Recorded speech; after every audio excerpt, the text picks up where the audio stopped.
Hi, how fascinating to be here doing a live video. So, I hear people talk sometimes about not liking yoga. And I understand that some of the ways yoga is taught might be things you don't like. But I think that if people understood what yoga was, everyone would like it. Because yoga is actually the state of inner peace. And I doubt anyone would say, I don't like the state of inner peace. I'd rather be really kind of internally tangled, right? So the yoga practices, in my mind, in my experience, need to be about finding inner peace. So I'll often start my own practice. Hi, welcome. Start my own practice with, just centering, coming into myself. Hi, so welcome. A couple people just joined. So again, like people say they don't like yoga sometimes, and I wonder what they think yoga is that they would say they don't like it because it's inner peace. So I'll start my practice with the centering, coming into the moment. So the moment, we can be slightly leaning into the future or into the past and into the I hope it'll happen future, or I hope it won't happen future, or the oh it happened, or it didn't happen the way I wanted it to happen past. So the practice starts with a centering, and then the practice continues with challenging ourselves to stay present. Hi. So why don't people like yoga? Because often it's taught to force yourself to make some shapes, or as like a boot campy thing, and I prefer if it doesn't get taught that way anymore, if it's going to be called yoga. But how does it help with anxiety is the question. So anxiety is a flavor of fear. And fears are always about what might happen. So I like the example of like if there's a tiger in the room, then we might be afraid that the tiger would attack us, even if it's kind of sleeping right now. It'd be like, oh, there's a tiger, what do I have to do, right? So the yoga would be, okay, the tiger's in the room, but maybe it's not attacking me right now. So as a flavor of fear, the higher function of fear is alertness, like to get our attention to something. What are we afraid of when we're feeling anxiety? Talk to a lot of people who have social anxiety. So it's often a fear of being judged or ostracized. And you always want to check, is there a real danger of that? Like, is someone judging me right now? Is someone ostracizing me right now? Right? So you always want to check, like the fear kind of pulls us into the future, and not just any old future, but the future we don't want. Is when I'm feeling anxious, it's like, this bad thing's going to happen, someone's going to react to me badly, or it's not going to go well, right? John Yeager, oh my God, long time no see. So we're looking at how yoga helps with anxiety. So there's two basic states, right? So there's, this is so fun. One of my first Facebook Live, so getting the ropes here. So there's two basic states that we can be in. Some people talk about it like fight, flight, or freeze, the fear state, or rest, relax, and rejuvenate, the healing state, or the creative state. And yoga is really, it's a state of presence. It's the rest, relax, and rejuvenate, and create, and heal state. And the fear state's the opposite. So anxiety is part of the fear state. So when we get into a state of yoga, when we just kind of take a moment to get out of what might happen and into what is happening, chances are pretty good that these next 3 seconds here, let's check it out, nothing bad's going to happen.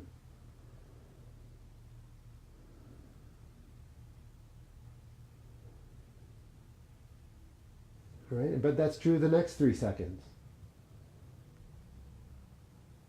So we're trying to come out of this kind of something bad's going to happen, and maybe something will, but how would like being tense help with that thing? So the yoga practices, when we get on the mat, we'll kind of start calm. Everything's okay. I'm in a yoga studio. I'm in my room. Like I've got things hooked up well enough that I can just be with myself for a little bit and not have my attention on what might happen out there. And then we give ourselves appropriate challenges. Okay, normally I'm afraid that I'll tear my hamstrings if I go too. Right? So, oh, my arm's gonna hurt if I. Oh wait, it's not hurting yet. So we get calm. We calm ourselves. We soothe ourselves, and then we try things that we think and are afraid would hurt. We're afraid would damage us, and we learn to face our fears sweetly.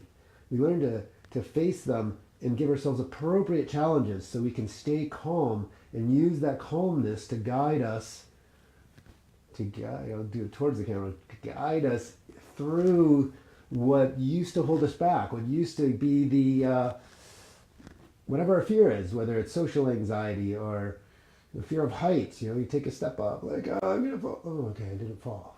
Whatever your fear is, fear of intimacy, I might get rejected, whatever it is, right? So it's anxiety is a state of fear. So whenever I'm feeling anxious, what I like to do is just, again, check, like, what am I afraid of? And then, is it happening? Back to the tiger example I started. Like, there's a tiger in the room. Okay, but it's sleeping. Okay. If I'm anxious, it might actually wake the tiger. I might get clumsy, so I calm myself. Right? Or maybe the tiger's awake and he's growling at me. But he's not biting me. Maybe he's just trying to scare me off. Right? So I can be like, okay, peace be with you, tiger. Right? Or maybe the tiger's actually biting me in the moment. Right? And I feel some pain, but maybe it hasn't broken skin yet. It's just like, back off, buddy. Right? So we want to look at, like, what's the thing that's triggering our fear? And can we be with it? And then once the tiger is biting you, there's like this pain is mixed with the fear, right? Welcome, whoever that is.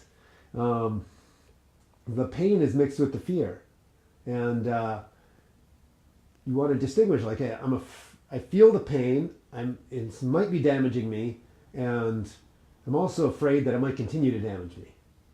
Right? I can't. But if you stay calm, you go, okay, what do I have to do? I have to poke its eyes out, or whatever you do in a tiger battle. Not really a tiger wrestler. So how do we deal with fear and pain? Okay, so there's this great distinction. There's fear, danger, pain, and injury. So fear is the experience where you think you might be in danger. Danger is a circumstance where you might get injured. Pain is a sensation that tells you you might be getting injured, and injury is what we want to avoid. So it's okay to be afraid, because it lets you know that you might be in danger, and you can check out what's the danger, what's the reality of the danger, how dangerous is it, what do I have to do to navigate the danger safely? I mean, like, oh, my wife or my kids are in the house and it's on fire, like, I'm gonna risk something. I'm gonna face danger. I'm afraid, and there's danger, and it's worth facing sometimes. Hi.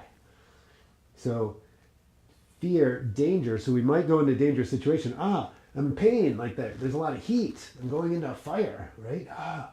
But I'm not getting injured yet. It's just hot and I'm uncomfortable, right? Or I'm actually getting burned. You want to pay attention. We don't want to assume that there's no real danger or no real injury. And then injury is what we want to avoid. So as you're navigating your fears, your anxieties, you want to just keep noticing, is there any real danger? And even if there is, can I face it? Could I handle this? Could I move through it safely and heal?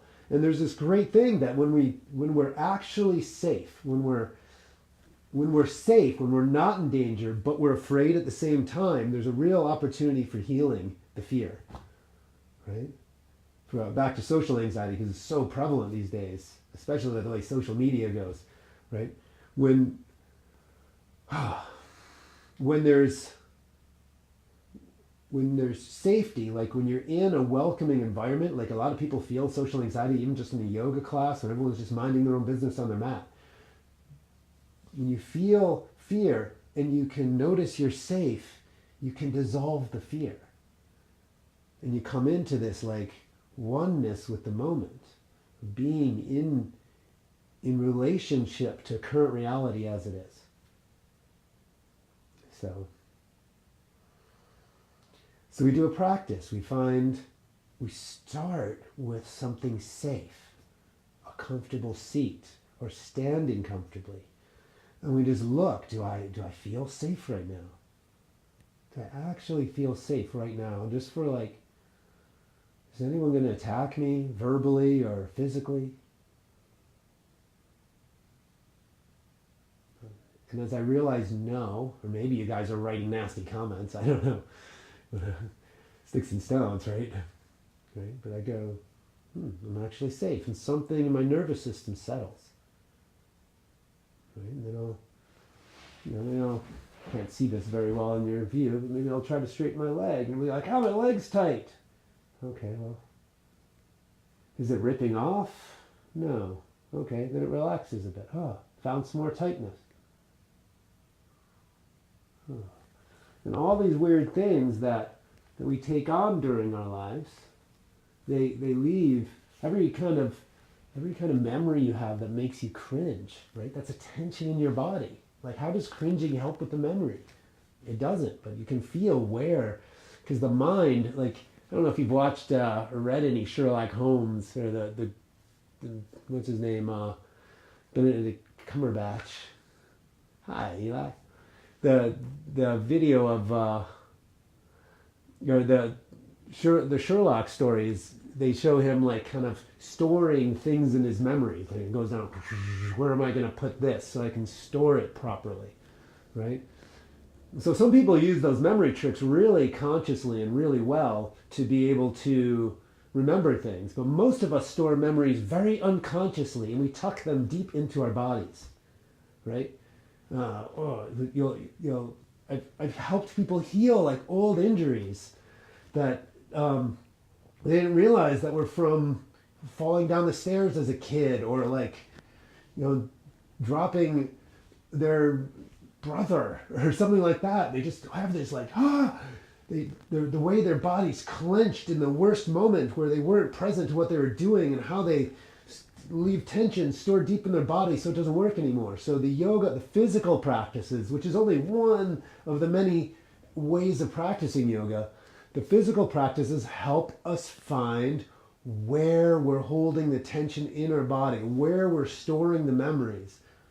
And then as we learn to go back and deal with what we've gone through, to face our pasts openly, lovingly, receiving ourselves as we are, facing our past, welcoming our past because it didn't kill us. We are safe right now. We've been through trauma. We can get locked there. So we do the practice to like, it's like a deep cleaning or like fine, like I used to have long hair, like combing our hair out, trying to get the knots out of our energetic system. So again, like anyone who says they don't like yoga is probably not practicing the inner peace part of yoga and just doing the shapes and like going too fast into their traumas so that they feel the contraction. So I want to invite you the next time you practice or do anything that's considered, that you want to consider yoga, practice getting calm. And then facing your fear of your own body. Make that the practice. And from there, move deeper in. That's what I wanted to say today. Hope that was useful. I'm going to keep doing this for a while and see where it goes. But I appreciate you guys watching. And if you have any, there's a lot of different topics I want to discuss. Other parts of anxiety, definitely. Other examples. Hi, I'm just saying goodbye here. Other examples of how yoga helps with anxiety. Other ways that yoga quality of presence can help in different areas of your life. That's what I got to say. Thanks for watching. It was fun for me. And the phone's ringing. Perfect timing. Have a great day.